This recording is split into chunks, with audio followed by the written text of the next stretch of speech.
Hello students, how are you? I hope everything is fine. Yes, so let's continue with the remaining part of the chapter, that is liquid solution.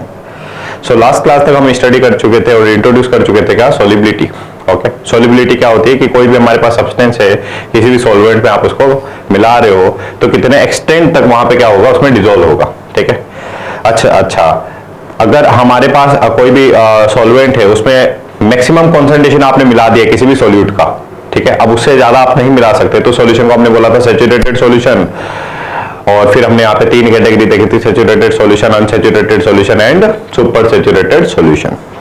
साथ ही साथ अपन last class में introduce किए थे क्या, कि किस तरह से जो सॉलिड होता है उसकी सॉलिबिलिटी इफेक्ट किन किन पैरामीटर पे उसकी सॉलिबिलिटी चेंजेस होगी, जैसे कि टेम्परेचर का. दूसरा अपन ने देखा था क्या, नेचर ऑफ सॉलिड. ठीक है. So this is the lecture part 3 of the solution. In this we will discuss the solubility of gases in a liquid. Last class तक अपन पढ़े थे क्या, solubility of solid in liquid. आज अपन पढ़ने वाले solubility of gas in a liquid. ठीक है. तो यहाँ पे इफेक्ट ऑफ जो प्रेशर की बात करेंगे, इफेक्ट ऑफ टेम्परेचर की हम बात करने वाले हैं, effect of nature of liquid की बात करने वाले हो, नेचर ऑफ गैस की बात करने वाले. तो सबसे पहले आप पॉइंट उठा लेते हैं इसमें क्या, इफेक्ट ऑफ प्रेशर. जब स्टार्ट करें नहीं, वो ब्रेक हो जाएगा ना वैसे.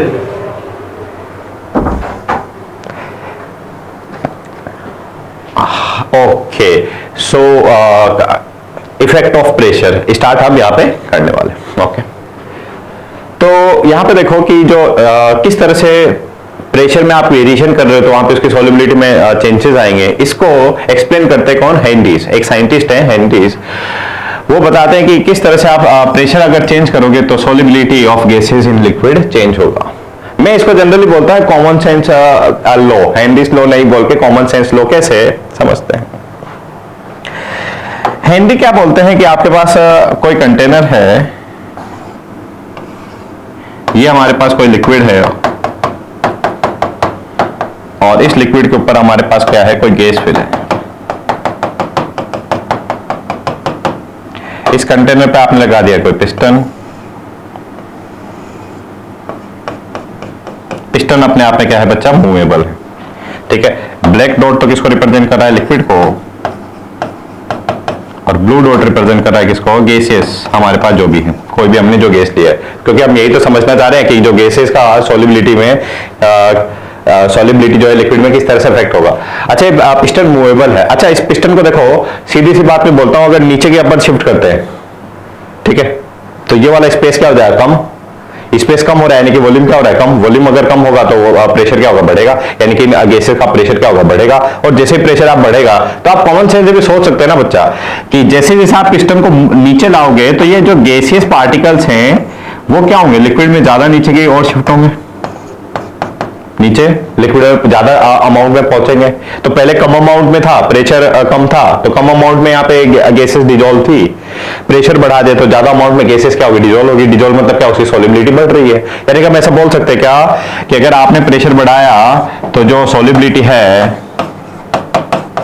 किसकी, गैस की, वो क्या हो रही है बच्चा, इंक्रीज हो रही है. तो ऐसा बोल सकते हैं डायरेक्टली प्रोपोर्शनल है, pressure is directly proportional to solubility of gas in a particular liquid.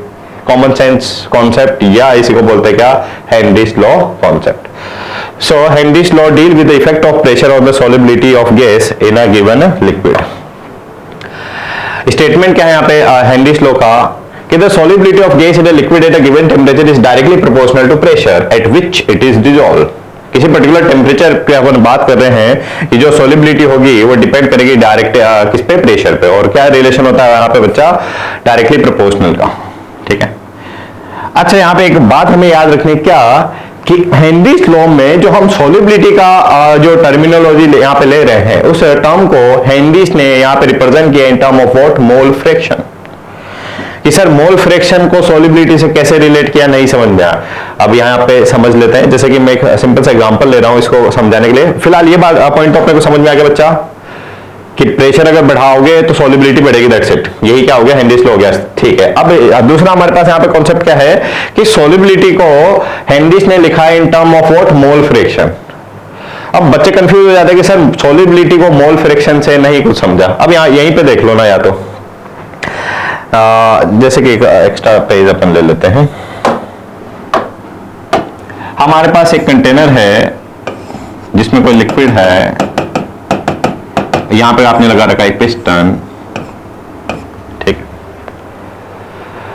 हमारे पास यहां पे जो वो है लिक्विड, उसका मान लेते हैं हमारे पास 10 मोल लिक्विड है, ठीक है। 10 मोल क्या है हमारे पास लिक्विड है, और यहाँ पे जो हमारे पास जो गैसेस है, इसके अबव भी कुछ गैस थी, ठीक है। बट यहाँ पे वो सॉल्युबल कितनी है फिलहाल अपन मान लेते हैं कि उसके कितने मोल सॉल्युबल है फिलहाल, 5 मोल क्या है उसके सॉल्युबल है, ठीक है। तो 5 मोल गैस क्या है, सॉल्युबल है किसी भी पर्टिकुलर टेम्परेचर और प्रेशर पे। अब आपने क्या किया बच्चा, यहां पे और भी कुछ गैसेस अवेलेबल है। अब आपने क्या किया, इस कंटेनर में प्रेशर बढ़ा दिया। आपने क्या किया, कंटेनर में प्रेशर बढ़ा दिया। तो ये तो लिक्विड तो अपनी जगह पे रहा, हाँ। ये कंटेनर पिस्टन को आप ले आए यहां पे, इस बार पिस्टन को आप ले आए यहां पे, पिस्टन को नीचे शिफ्ट किया, मतलब प्रेशर ऑफ गैसेस बढ़ गया। अब जैसे प्रेशर बढ़ेगा तो यहाँ पे अब कॉमन सेंस आप बोल सकते हैं ना, यहाँ पे कई सारी मोल अभी भी लिक्विड के ऊपर भी अवेलेबल है, 5 मोल तो इसमें डिसॉल्व है, सॉल्युबल है। अब जैसे प्रेशर बढ़ा है तो यहाँ पे बोलो सॉल्युबिलिटी क्या होगी, बढ़ेगी। तो ये जो लिक्विड है ये तो बाद में भी 10 मोल ही रहेगा, पहले भी 10 मोल ही है। जो हमारे पास लिक्विड है लेट्स सपोज एक्स, शुरू में भी 10 मोल थे, बाद में भी 10 रहेंगे। बट यहाँ पे पहले हमारे पास 5 मोल गैस डिजोल्व थी, इसमें क्या थी, 5 मोल जो है गैस वो अपनी डिजोल्व फॉर्म में। बट जैसे आपने पिस्टन को नीचे लाया, प्रेशर बढ़ा दिया, तो यहाँ पे इतना सारा बोल सकते हैं कि 5 से ज्यादा मोल डिजोल्व होंगे अभी। मान लिया अपन ने कितना हो गया, लेट्स सपोज 7 हो गया, कितना हो गया वो 7 मोल हो गया, ठीक है। अभी 7 मोल गैस डिजोल्व है। अब यहाँ पे देखना बच्चा, हमने क्या बोला है कि प्रेशर बढ़ाए तो सॉल्युबिलिटी बढ़ेगी, सॉल्युबिलिटी बढ़ रही है। पहले 5 मोल थी, अभी 7 मोल डिजोल्व है, ज्यादा अमाउंट डिजोल्व है, सॉल्युबिलिटी बढ़ गई। अब इस सॉल्युबिलिटी को हम in term of mole fraction में एक्सप्लेन कर सकते हैं। कैसे समझना, यहाँ पे बताओ जो मोल फ्रैक्शन है जो गैस का वो कितना है, यहाँ पे बोलिए जो मोल फ्रैक्शन है गैस का, मोल फ्रैक्शन को रिप्रेजेंट करते हैं एक्स है, तो कितना है mole of gas. Mole fraction का फॉर्मूला क्या होता है, मोल अपॉन टोटल मोल। तो मोल कितने 5, टोटल मोल कितने 15। यहाँ पे मोल फ्रैक्शन अगर निकालेंगे गैस का तो कितना हो जाएगा, मोल अपॉन टोटल मोल 17। इनमें से यहाँ पे देखेंगे आप, ये वैल्यू ओवरऑल क्या है, इन बड़ी है as compare to this one. ये रेशियो जो है अपने आप में ज्यादा बड़ी वैल्यू है as compare to this one. यानी कि हम ऐसा बोल सकते हैं क्या, मोल फ्रैक्शन सॉल्युबिलिटी मतलब मोल बढ़े, मोल फ्रैक्शन भी बढ़ेगा, मोल फ्रैक्शन बढ़ रहा है यानी कि उसकी सॉल्युबिलिटी क्या हो रही है, बढ़ रही है, ठीक है। तो सिंपल सा कॉन्सेप्ट है क्या कि जो हेनरीज लॉ के अकॉर्डिंग अगर आप प्रेशर बढ़ाओगे गैस का तो सॉल्युबिलिटी बढ़ेगी, एंड इस सॉल्युबिलिटी को रिप्रेजेंट किया है इन टर्म ऑफ उन्होंने क्या, मोल फ्रैक्शन। इसलिए क्या बोलते हैं कि pressure is directly proportional to mole fraction that is X. Proportional को हटाए तो यहाँ पे कांस्टेंट लाएंगे, इसी कांस्टेंट को बोलते हैं यहाँ पे केएच। केएच अपने आप में क्या है बच्चा, यहाँ पे हेनरीज लॉ कांस्टेंट, ओके। अच्छा दूसरा इसी कैरेक्टरिस्टिक्स बात करते हैं केएच की। हेनरीज लॉ जो कांस्टेंट है हमारे पास केएच, इसके सर्टेन कैरेक्टरिस्टिक्स की बात करते हैं। जैसे कि पहला यहाँ पे हमारे पास बोला है इसकी जो यूनिट होगी बच्चा, इसकी जो यूनिट होगी सेम होगी प्रेशर की जो यूनिट होती है ये टोर या बार। क्योंकि आपने जो देखो यहाँ पे क्या लिखा है, प्रेशर इक्वल्स टू क्या, केएच एक्स। अच्छा एक्स तो मोल फ्रैक्शन है, मोल फ्रैक्शन की तो कोई यूनिट होती क्या, नहीं। मोल फ्रैक्शन तो होता है क्या है, mole upon mole, mole upon total mole. Mole से मोल कैंसिल आउट हो गया तो यूनिटलेस। प्रेशर की यूनिट क्या होती है, बार, टोर, पास्कल एटसेट्रा एटसेट्रा। तो केएच की भी वैल्यू क्या हो जाएगी, जो प्रेशर की यूनिट रहेगी, पहली बात। दूसरी बात, डिफरेंट जो गैसेस हैं उनकी जो केएच की वैल्यू होगी क्या होगी, डिफरेंट होगी फॉर द सेम सॉल्वेंट। जैसे कि मान लिया आपने सॉल्वेंट क्या लिया है, पानी लिया है, आपने क्या लिया है, सॉल्वेंट पानी लिया है। अब इस पानी में किसी भी पर्टिकुलर टेम्परेचर पर अगर बात करें, मान लो 30 डिग्री सेल्सियस टेम्परेचर है, तो यहाँ पे होगा ऑक्सीजन भी कुछ डिजोल्व होगी, होगा यहाँ पे नाइट्रोजन भी कुछ डिजोल्व होगी, ठीक है। तो प्रेशर आपने सेम लिया है, मान लो प्रेशर आपने क्या लिया है, सेम लिया है, ठीक है। तो यहाँ पे ऑब्वियसली ऑक्सीजन का जो सॉल्युबिलिटी और जो नाइट्रोजन का सॉल्युबिलिटी क्या होगा, डिफरेंट होगा। क्योंकि यहाँ पे ऑक्सीजन और नाइट्रोजन का नेचर ही क्या है, डिफरेंट है। तो इनकी सॉल्युबिलिटी भी क्या होगी, डिफरेंट होगी। सॉल्युबिलिटी डिफरेंट होगी तो हम यहाँ पे बोल देंगे इनका जो हेनरीज लॉ कांस्टेंट है केएच, वो भी क्या होगा बच्चा, डिफरेंट होगा। तो आपने सेम सॉल्वेंट लिया है सेम टेम्परेचर पे, बट आपने अगर डिफरेंट गैसेस लिए है तो उनके केएच की वैल्यू भी क्या होगी, डिफरेंट। कॉमन सेंस की बात है भी। दूसरी बात, हमने एक सेम गैस लिया है बट सॉल्वेंट डिफरेंट है। जैसे आपने लिया बच्चा इस केस में क्या, O2, एक आपने एक केस लिया क्या, O2। एक बार O2 डिजोल्व है कहां पे, H2O में, और एक बार O2 डिजोल्व है कहां पे, लिक्विड अमोनिया में, ठीक है। ये भी लिक्विड है और H2O भी क्या है, लिक्विड है, ठीक है। तो यहां पे ऑब्वियसली जो केएच की वैल्यू होगी और यहां पे जो केएच की वैल्यू होगी वो क्या होगी बच्चा, डिफरेंट होगी। भले ही है तो ऑक्सीजन, हम यहां पे भी केएच किसका लिख रहे हैं बच्चा, O2 का लिख रहे हो, यहां पे भी केएच किसका लिख रहे हो आप, O2 का लिख रहे हो, बट सॉल्वेंट डिफरेंट है तो केएच की वैल्यू यहां पे क्या हो जाएगी, डिफरेंट हो जाएगा। ऑब्वियसली कॉमन सेंस से सोच सकते हो, यहां पे सॉल्युबिलिटी अलग तरह से होगी और NH3 में ऑक्सीजन का सॉल्युबिलिटी क्या रहेगा, डिफरेंट रहेगा। ठीक है, नेक्स्ट पॉइंट है हमारे पास, the KH value of the gas is different in a different solvent. ठीक है, ये टेम्परेचर वाला इफेक्ट तो अभी बच्चा डिटेल में अपन पढ़ने वाले हैं, तो थोड़ी देर के लिए इसको स्किप कर सकते हैं फिलहाल के लिए। नेक्स्ट है दी हायर, यहां से अच्छा क्वेश्चन बन जाएगा, इसमें बच्चे पता नहीं क्यों कंफ्यूज होते हैं, ऑल्दो आसान सा कॉन्सेप्ट है क्या, कि higher the value of KH the lower will be its solubility. जैसे कि हमारे पास क्या बोल रहा है इसमें, दो मेरे पास क्या है, गैसेस है, हमने क्या ले लिया बच्चा, यहां पे दो गैसेस ले लिया, एक बार ले ली मैंने O2 और एक बार ले लिया मैंने क्या, नाइट्रोजन। दोनों का प्रेशर कितना है, सेम है, इसका भी 1 atm है और इसका भी कितना है, 1 atm है। हमसे क्वेश्चन में बोल दिया है ना, हमसे क्या गिवन है कि जो सॉल्युबिलिटी है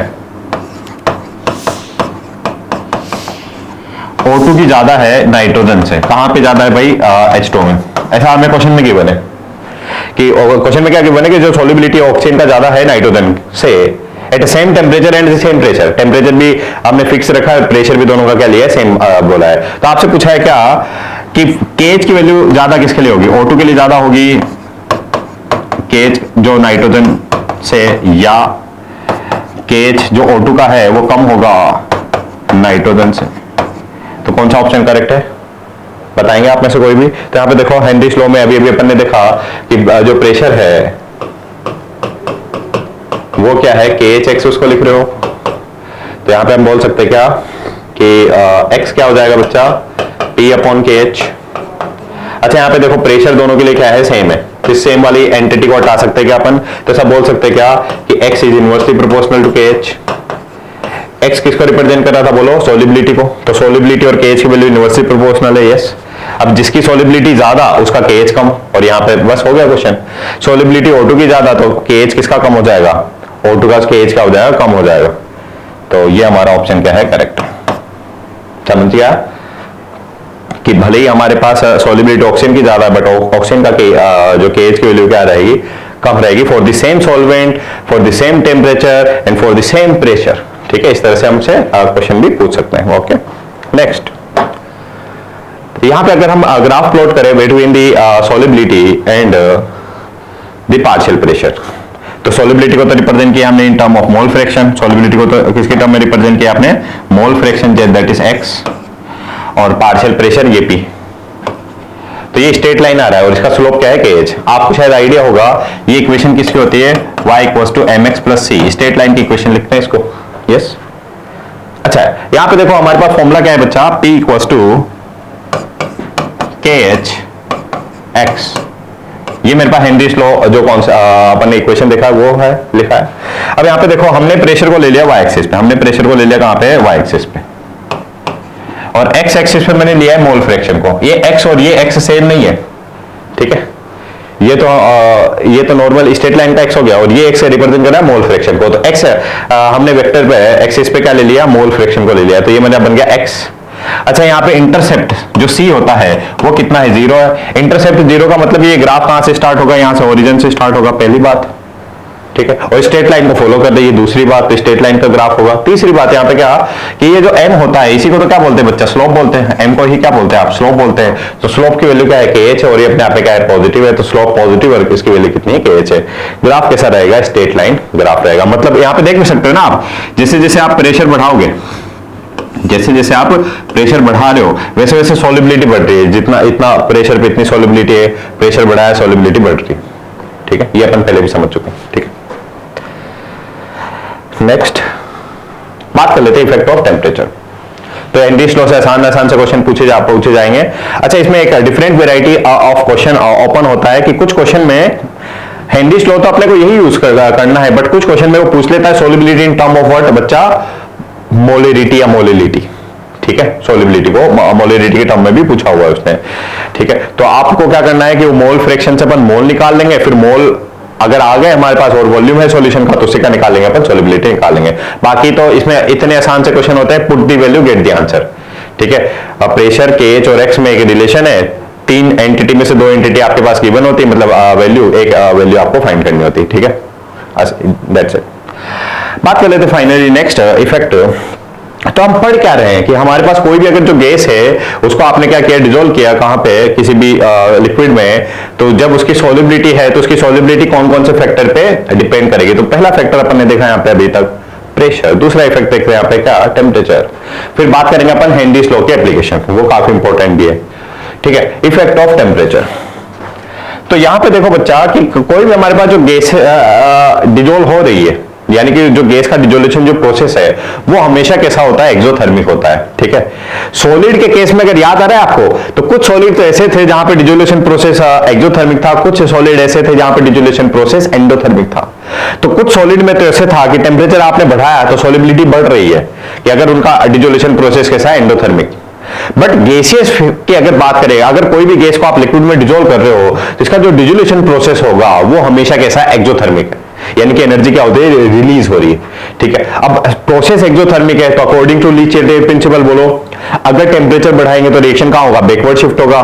बैकवर्ड शिफ्ट मतलब डिजोल्यूशन के अपोजिट जा रहे हो, मतलब गैस लिक्विड से बाहर निकल जाएगी, ठीक है। या दूसरा काम करो, टेम्परेचर क्या करो, कम करो। टेम्परेचर अगर कम करेंगे तो रिएक्शन क्या होगी, फॉरवर्ड शिफ्ट होगी, यानी कि गैस का सॉल्युबिलिटी इंक्रीज होगा। कैसे एक्सप्लेन कर सकते हैं अपन, लीच-एटलेट प्रिंसिपल के बेसिस पे।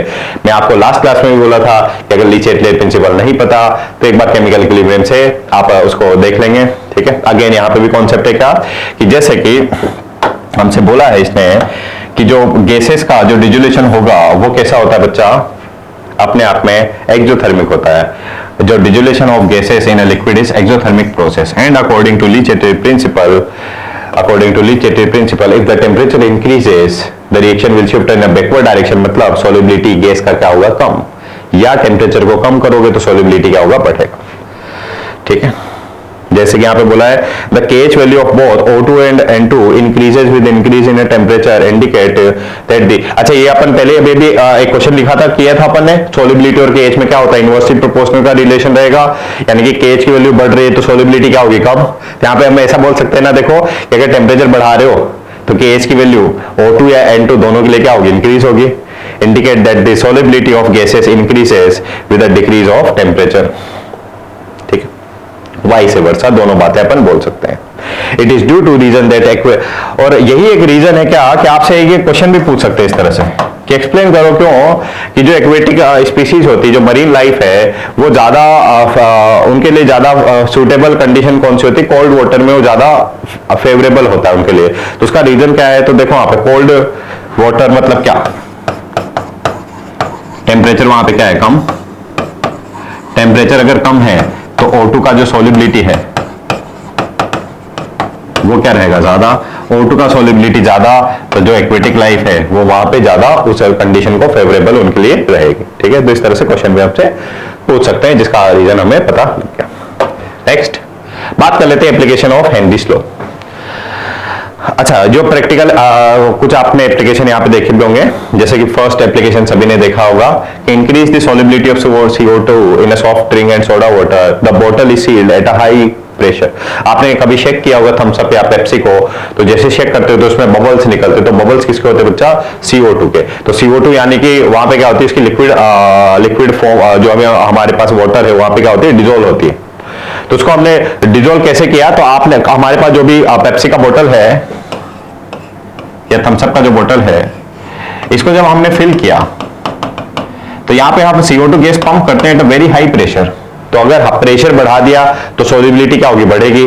सॉल्युबिलिटी यानी कि CO2 का जो डिजोल्व कॉन्सेंट्रेशन है उस वाटर में वो क्या होगा, बढ़ेगा, ठीक है। तो सॉफ्ट ड्रिंक या जो सोडा वाटर है वहां पे क्या करते हो आप, CO2 गैस को पंप करते हो हाई प्रेशर पे, प्रेशर बढ़ाओगे सॉल्युबिलिटी बढ़ेगा। First application very well known. दूसरा, पहले इसको पढ़ लेते हैं, थर्ड वाले एप्लीकेशन को, छोटा सा है।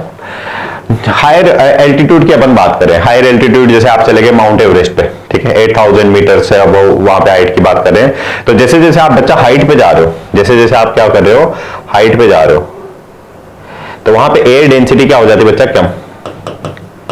एयर डेंसिटी वहां पे क्या होगी, लेस।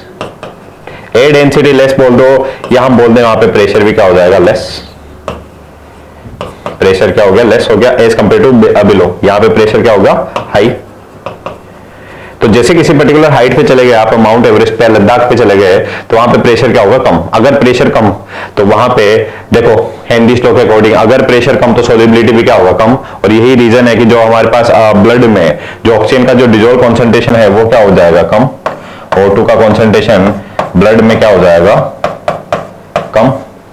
और अगर ऑक्सीजन की कमी हो गई तो एक कंडीशन डेवलप हो जाती है जिसको बोलते हैं anoxia, unable to think clearly, और आपको कंफ्यूजन वहां पे देखने को रहेगा। ठीक है, तो जो अगर ये जो क्लाइंबर वगैरह होते हैं ना, जो कि माउंट एवरेस्ट पे जा रहे हैं, जो लद्दाख में है ना घूमने जा रहे हैं, तो वहां पे क्या होता है? प्रेशर कम। प्रेशर कम तो according to Henry's law oxygen की जो कॉन्सेंट्रेशन है ब्लड में क्या हो जाएगी? कम। सोलिबिलिटी क्या होगी? कम। कम ऑक्सीजन है तो ब्लड जो, क्योंकि सेल्स को रिक्वायरमेंट होती है हमेशा ऑक्सीजन की to oxidation, okay, perform oxidation. तो ऑक्सीजन कम हो गया तो बॉडी में क्या एक कंडीशन डेवलप हो जाती है जिसको बोलते हैं एनोक्सिया, जिसको मतलब हिंदी में बोलते हैं ना चक्कर आ गए मेरे को, ऐसा कुछ वैसा। ठीक है, तो ये एप्लीकेशन तो नहीं बोल सकते हेनरीज लॉ का, बट यस अगर हमें ऐसा पता है कि भाई हाई एल्टीट्यूड पे जाते हो, प्रेशर कम हो जाते हो, तो ऐसा कुछ होगा, तो फिर हमने इसको ड्रॉबैक को कंसिडर करते हुए इस पे अपन ने काम किया। और क्या, जब भी क्लाइंबर अगर जा रहे तो ऑक्सीजन का बैग कैरी करेंगे, आपने देखा भी होगा डिस्कवरी वगैरह में, या आप लद्दाख वगैरह साइड पे गए हैं तो वहां पे आर्मी कैंप होते हैं जहां पे इजीली ऑक्सीजन अवेलेबल होता है। ठीक है, ऐसे। नेक्स्ट हमारे पास एप्लीकेशन है, अगेन ये भी एक कंडीशन है, इसको समझना भी अपने को, जो स्कूबा डाइवर्स होते हैं। स्कूबा डाइवर्स आपने देखा होगा डिस्कवरी में, जो सी के बॉटम पे जाके पिक्चर वगैरह ले रहे होते हैं ना मरीन लाइफ का, उनको बोलते हैं स्कूबा डाइवर्स। तो वो एकदम बॉटम पे चले गए लगभग सी के। अब बॉटम पे प्रेशर क्या होता है? बहुत हाई होगा। ठीक है, ऊपर जा रहे हो तो प्रेशर लो, नीचे जा रहे हो तो प्रेशर हाई। ठीक है, तो बॉटम पे वो पहुंच गया है स्कूबा डाइवर, तो वहां पे प्रेशर क्या होगा? हाई। अगर प्रेशर हाई है तो उसके ब्लड में जो है और जो भी गैसेस हैं उनकी कॉन्सेंट्रेशन क्या होगी? बढ़ेगी, सोलिबिलिटी बढ़ेगी। प्रेशर बढ़ेगा तो solubility of gases will increase. तो उसके ब्लड में कई सारी गैसेस की सोलिबिलिटी बढ़ी तो कई सारी गैसेस उसके ब्लड में क्या होगी? स्कूबा डाइवर के ब्लड में डिसॉल्व हो गई। ठीक है, अब वो क्या किया, बाहर जैसे ही आया स्कूबा डाइवर, तो बाहर तो सडनली प्रेशर कितना है? सराउंडिंग का प्रेशर कितना होता है? 1 atm। तो प्रेशर क्या हो गया बच्चा? कम। ठीक है, तो जैसे वो बाहर आ रहा है तो बाहर का सराउंडिंग का प्रेशर तो कितना है? 1 atm। तो प्रेशर पहले तो नीचे तो हाई था, अभी क्या हो गया? लो। अगर प्रेशर लो तो सोलिबिलिटी भी क्या हो जाएगी? कम। तो उसके जब बॉटम पे था तो प्रेशर हाई था तो सोलिबिलिटी बढ़ गई थी, यानी कि उसके ब्लड में डिसॉल्व जो गैसेस थी वो बढ़ गई थी। अब ऊपर जैसे आया तो प्रेशर कम हो गया तो सोलिबिलिटी भी क्या होगी? कम।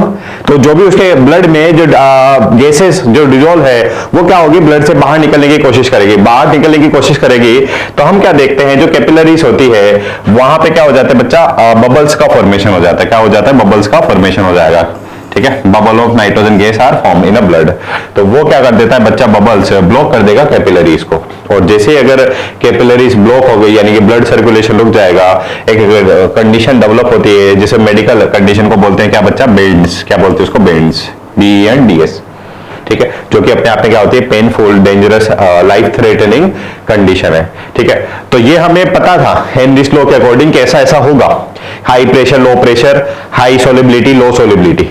ठीक है, तो उनको कॉन्सेप्ट पता था, इसीलिए वो क्या करते हैं कि जैसे स्कूबा डाइवर बाहर आया सरफेस पे फोटो वगैरह लेके, तो उसको एक पर्टिकुलर रूम में अपन रखेंगे। उस रूम में प्रेशर को धीरे धीरे डिक्रीज करते हैं ताकि उसके जो ब्लड में जो डिसॉल्व गैसेस हैं वो बाहर निकलेगी, बट वो धीरे धीरे निकलेगी, यानी कि इस तरह से बबल का फॉर्मेशन नहीं होगा। ठीक है, और जिस रूम में उसको रखा जाता है उस रूम में कॉन्सेंट्रेशन होती है क्या? हीलियम की कॉन्सेंट्रेशन होती है 11.7, नाइट्रोजन की कॉन्सेंट्रेशन होती है 56.2 एंड ऑक्सीजन की कॉन्सेंट्रेशन होती है 32.1%। ठीक है, तो कॉन्सेंट्रेशन आप याद भी रख सकते हैं। और यहां पे देख सकते हैं आप इस पर्टिकुलर कंडीशन को, बेंड्स को अपन प्रिवेंट कर सकते हैं on the basis of what? Henry's law.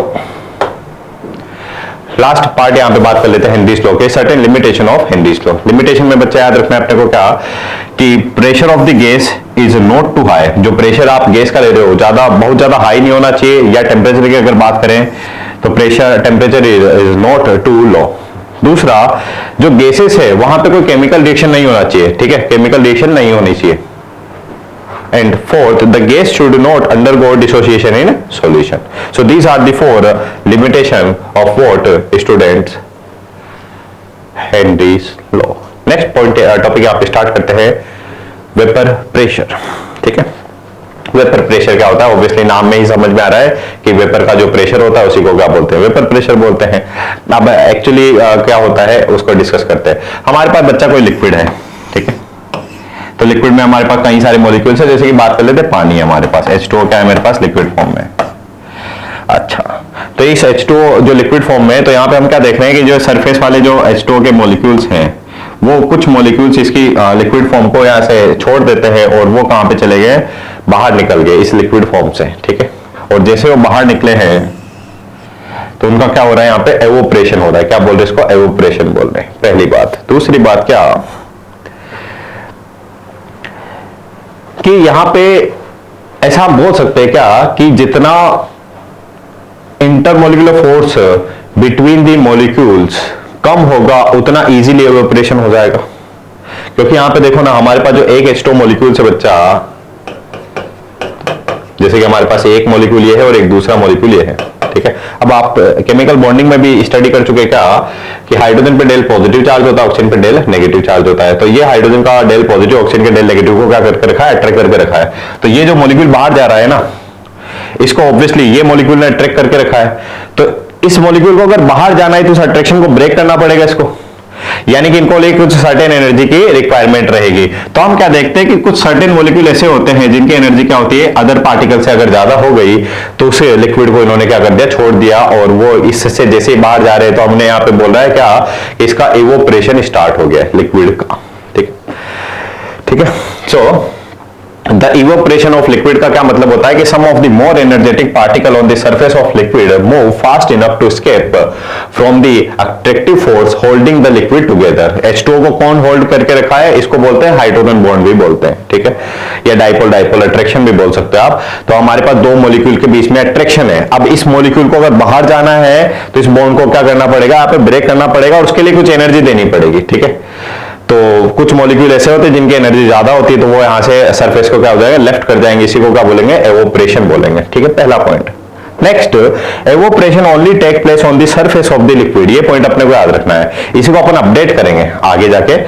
That is quite different from the what happens when there is enough energy to disturb the attractive force throughout the liquid and this is the what looking in a boiling point। देखो boiling point अगर आप की बात करते हैं, ठीक है, तो boiling point एक ऐसा point है जहां पे external pressure of the surrounding और the vapour pressure of the liquid एक दूसरे के क्या हो जाते हैं, इक्वल हो जाते हैं, उसको बोलते हैं बॉइलिंग पॉइंट। फिलहाल उतना कुछ आपको यहाँ पे समझ में नहीं आएगा बॉइलिंग पॉइंट के बारे में, मैंने ये जो भी बोला है यहाँ पे इससे वित्तीय से बात बोल रहा है कि भाई एवोपरेशन और बॉइलिंग पॉइंट वाले पॉइंट पे क्या डिफरेंस होता है। तो आपने कभी देखा होगा कि जब हम चाय वगैरह बना रहे होते हैं किसी भी बर्तन में, तो पानी को जब बॉइल करते हैं ना तो उसमें आपको बबल्स दिखते हैं थ्रू आउट लिक्विड, ठीक है, एक तो वो पॉइंट हो गया। दूसरा, हमारे पास मान लो ग्लास ऑफ वाटर है, तो इस ग्लास ऑफ वाटर में से भी क्या, इस ग्लास ऑफ वाटर में अपने को ऐसे नॉर्मली बबल्स दिखते हैं कि बबल्स बाहर निकल रहे नहीं, ठीक है। तो दोनों में डिफरेंस क्या है कि आपने ग्लास ऑफ वाटर लिया है तो वहां पे फिर एवोपरेशन होगा, वो सिर्फ सरफेस से होगा। बट अगर बॉइलिंग पॉइंट वाले केस पे आप चले गए हो तो वहां पे क्या हो रहा है, बबल्स बन रहे गैस के थ्रू आउट द लिक्विड, ठीक है। So ये बेसिक एक डिफरेंस हो गया between the what evaporation and the at a time at a boiling point बच्चा, ठीक है। If you look at the water which is just evaporate in the sun, you don't see any bubbles, water molecules are simply breaking away from the surface layer, eventually the water will evaporate in this वे।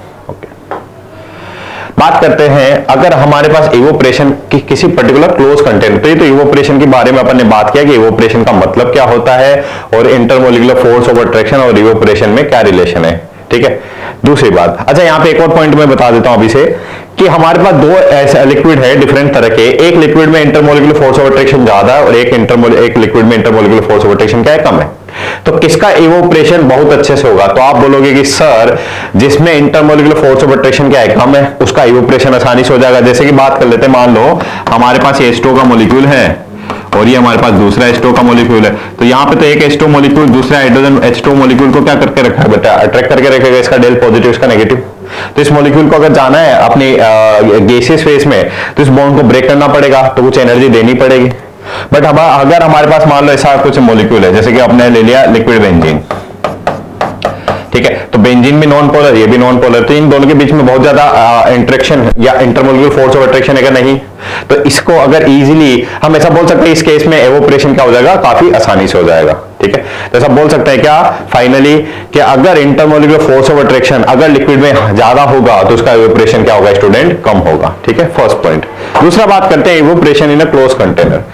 तो देखो यहां पे evaporation तो हो रहा है liquid का। Evaporation का मीनिंग क्या है कि हमारे पास जो लिक्विड के मॉलिक्यूल है उसकी वेपर फेज में चले गए। अब इस कंटेनर को आपने कर दिया क्या? क्लोज। अब जैसे ही क्लोज किया है तो ये मॉलिक्यूल किसी पर्टिकुलर टाइम पे जैसे इस वॉल ऑफ कंटेनर को हिट करेगा तो यहां पे हम ऐसा बोल सकते हैं क्या कि कुछ प्रेशर अप्लाई करेगा, क्योंकि प्रेशर क्या होता है? Force upon area. प्रेशर क्या होता है? Force upon area. तो इस मॉलिक्यूल ने जैसे इस वॉल को हिट किया तो इसने क्या किया? कुछ फोर्स अप्लाई किया इस पर्टिकुलर एरिया पे, तो हम बोलेंगे कि इसने कुछ प्रेशर अप्लाई किया।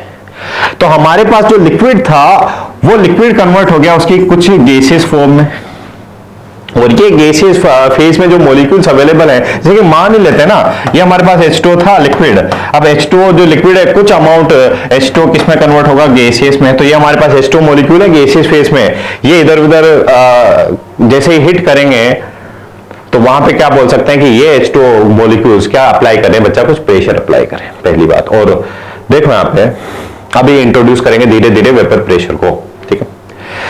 अब इनिशियली हम क्या मान रहे हैं कि यहाँ पे कुछ मॉलिक्यूल्स क्या हो रहे हैं? वेपर फेज में जा रहे हैं, तो इसको तो बोल रहे हैं इवोप्रेशन हो रहा है, इवोप्रेशन हो रहा है। बट एक कंडीशन ऐसी आएगी बच्चा यहाँ पे कि मान लेते थोड़ी देर के लिए कि यहाँ पे कितने 100 मॉलिक्यूल्स हो गए, किसके? H2O के। आफ्टर 5 मिनट हमने एक कंटेनर लिया, कंटेनर में पानी फिल किया, कंटेनर में 5 मिनट के बाद हम क्या देख रहे हैं? ऐसे हमने मान लिया है कि थोड़ी देर के लिए 100 मॉलिक्यूल्स H2O के कन्वर्ट हो गए H2O गैस में। अब इसके बाद नहीं हो रहे, अब इसके बाद नहीं हो रहे तो होगा हो क्या रहा होगा बच्चा वहां पे कि जो H2O मॉलिक्यूल गैसियस फेज में है, अब फर्दर अगर H2O मॉलिक्यूल गैसियस फेज में जा रहे हैं तो कुछ मॉलिक्यूल्स ऐसे भी होंगे, कुछ मॉलिक्यूल ऐसे भी होंगे जो वापस से लिक्विड फेज में आ जाएंगे, तो इसको तो बोलेंगे एवोपरेशन। और मॉलिक्यूल वापस से लिक्विड फेज में आ रहे हैं इसको बोलेंगे क्या? कंडेंसेशन। तो एक ऐसी कंडीशन आएगी कि जहां पे इवोपरेशन का रेट और कंडेंसेशन का रेट क्या हो जाए? इक्वल हो जाए, ठीक है। तो वहां पे यहां पे फिक्स अमाउंट ऑफ कुछ वेपर रहेंगे। अच्छा, ये मैं कल आपको बताया था एक डायग्राम से, शायद लास्ट लेक्चर में, वो पानी वाला टैंक याद आ रहा है आपको कि एक पाइप तो लग रहा है इनलेट वाला और एक पाइप लग रहा है आउटलेट वाला। तो इनलेट से भी 2 ml पर सेकेंड वाटर आप उसमें पोर कर रहे हो और 2 ml पर सेकेंड उससे वाटर बाहर भी निकल रहा है, तो उस कंटेनर में जो अमाउंट था वो क्या था? फिक्स था। उसी तरह से यहाँ पे भी देखना, हमने मान लिया यहाँ पे कि आफ्टर 5 मिनट्स और 10 मिनट्स यहाँ पे जो H2O गैसियस मॉलिक्यूल्स कितने 100 है, ठीक है, आफ्टर 5 मिनट्स। अब 5 मिनट के बाद हम क्या देख रहे हैं कि यहाँ पे बच्चा नेक्स्ट मान ले रहे हैं कि ये जो 3 मॉलिक्यूल हैं क्या हुए? अपनी वेपर फेज में कन्वर्ट हुए, एवोपरेशन उसका हुआ। तो with in 1 second 3 molecule vapour phase में चले गए। तो हम क्या देखेंगे? साइमल्टेनियसली कोई भी 3 मॉलिक्यूल्स क्या होंगे बच्चा? वापस से गैसियस फेज से वो कहां पे जा रहे हैं? उसके लिक्विड फेज में जा रहे हैं। तो यहां पे तो क्या हुआ बच्चा? उनका एवोपरेशन। और यहां पे क्या हो रहा है? उसका कंडेंसेशन। अच्छा, यहां पे दोनों का रेट सेम है। रेट का मतलब क्या कि विद इन 1 सेकेंड 3 मॉलिक्यूल्स अपनी गैसियस फेज में गए, उनका इवोपरेशन हुआ।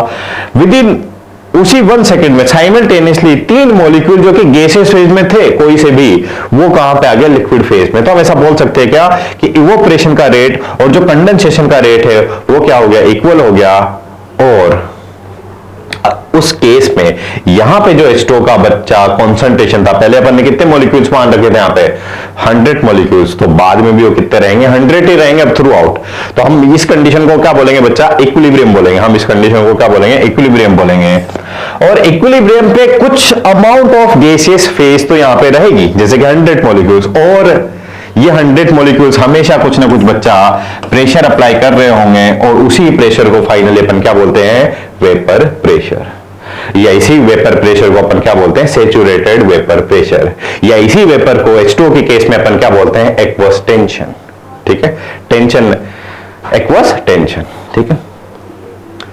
सो इसका थ्योरेटिकल पार्ट अपन कवर कर सकते हैं। Now imagine what happens if the liquid is in a close container. Common sense tell that water in a sealed bottle doesn't disappear over time. That means constantly यहां पे evaporation तो हो रहा है from the surface, particle continue to broke away from the surface of the liquid, but at this time they are trapped in a space above the liquid.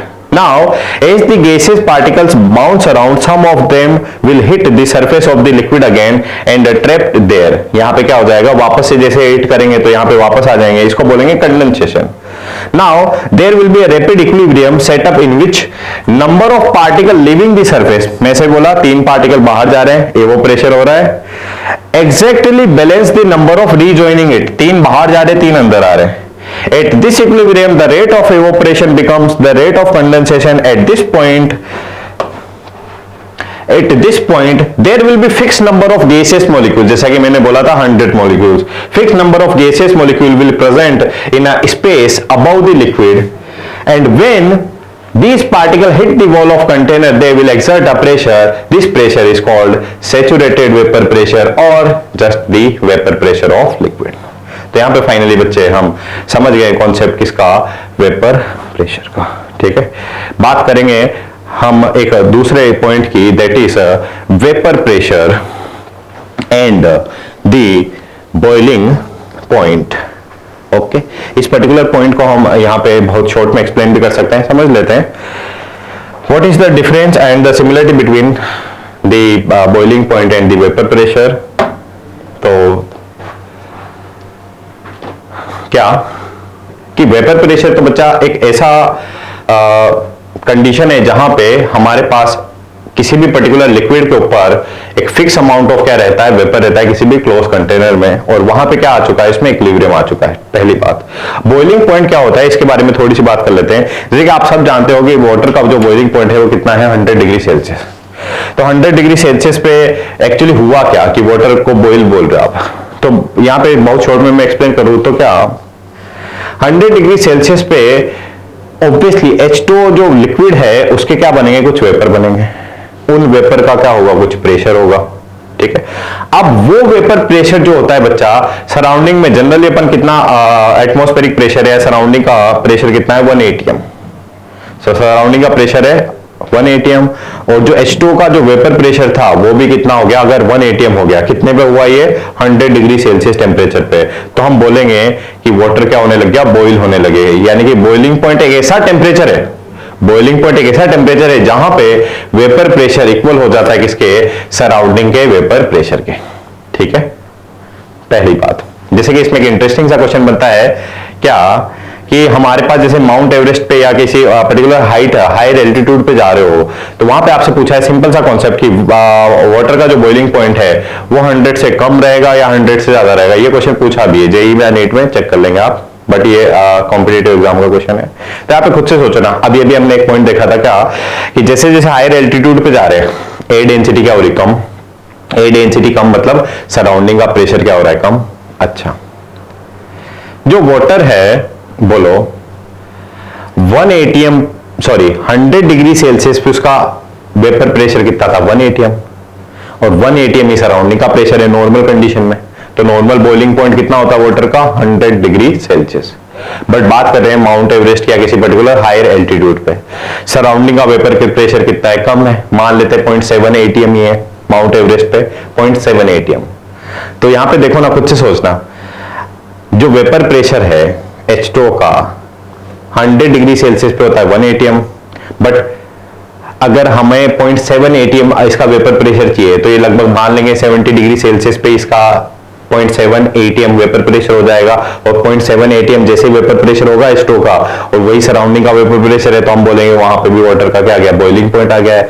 यानी कि पहली बात, वाटर का बॉइलिंग पॉइंट क्या होता है, डिफरेंट हाइट पे क्या रहेगा, डिफरेंट. यहाँ पे तो कुछ भी नहीं समझ में आया तो इतना सा तो याद रख ही सकते हैं.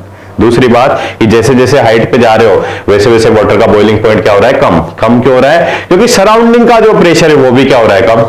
तो कम प्रेशर अटेन करने के लिए कम ही टेम्परेचर दोगे तो वाटर तुरंत बॉइल हो जाएगा. ठीक है, तो ये क्वेश्चन आप यहाँ पे समझ चुके हैं क्या, और नहीं समझा तो फिर भी अपन इसको कंटिन्यू करेंगे स्टूडेंट नेक्स्ट क्लास में, क्योंकि हमने अभी तक वेपर प्रेशर को जस्ट इंट्रोड्यूस किया है अभी थियोरेटिकल या कॉन्सेप्चुअल बेसिस पे.